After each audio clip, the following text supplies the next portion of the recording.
Here I have my storytelling on natural materials in a kind of like a bush scene, small world. With it is Sam's bush journey, which would be a great story to read before starting this for the children to explore different just different ways of drawing, like as the Aboriginal people did with their line work, their dots, just the movement that you can see in the water and through the colours. So this is like really nice to have alongside, as well as some other cultural materials. We've got their symbols as well that they use for storytelling, so it's great to have that alongside what the children have made throughout the experience.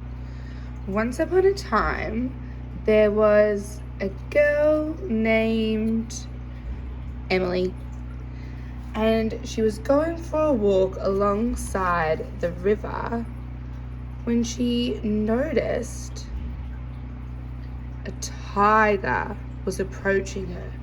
She became nervous. She didn't know what to do.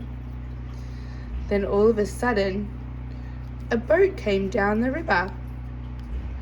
She quickly jumped onto the boat and sailed away. It wasn't Emily's day. Everything seemed to be going wrong.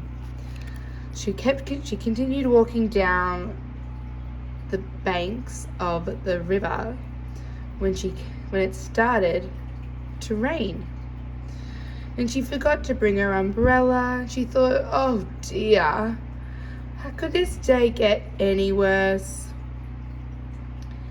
Then all of a sudden, a snake approached her. Ah, thought Emily. Oh my goodness, a snake.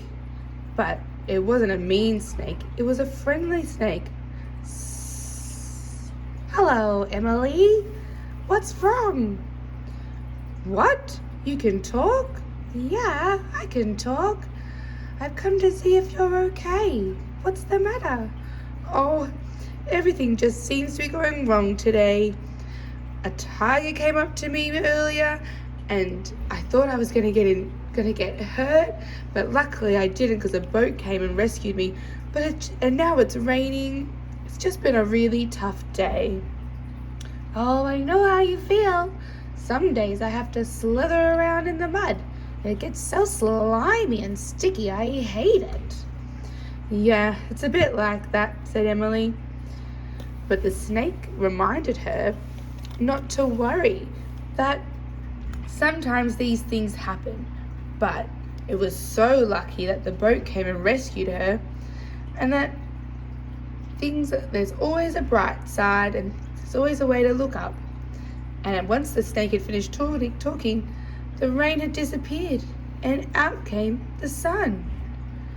Oh, I think you might be right. Always look on the bright side of things. Now the sun's out, it's such a nicer day. And then out came a rainbow. Wow, thanks for helping me, Snake. I really feel better. And I will always remember to look on the bright side and not to focus on all those big worries and sad thoughts. Thanks.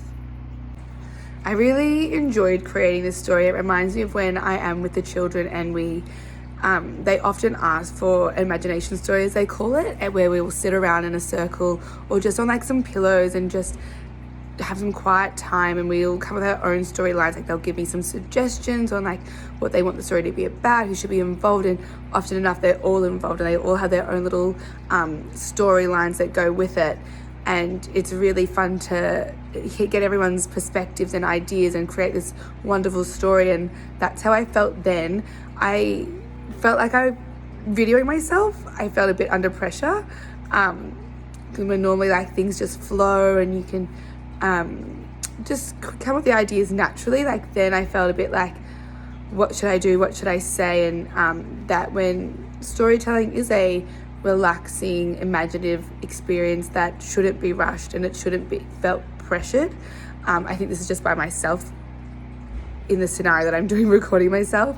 But say with the children and the children doing it, it is a much more like in the moment, enjoying it, retelling their own personal experiences and bouncing ideas off one another as we do in our own imagination stories that we do with the children. I think this was a really fun activity, and I can't wait to do it with the children for them to create their own rocks. And I can already picture and imagine the things that they would come up with and how they would incorporate them into their stories.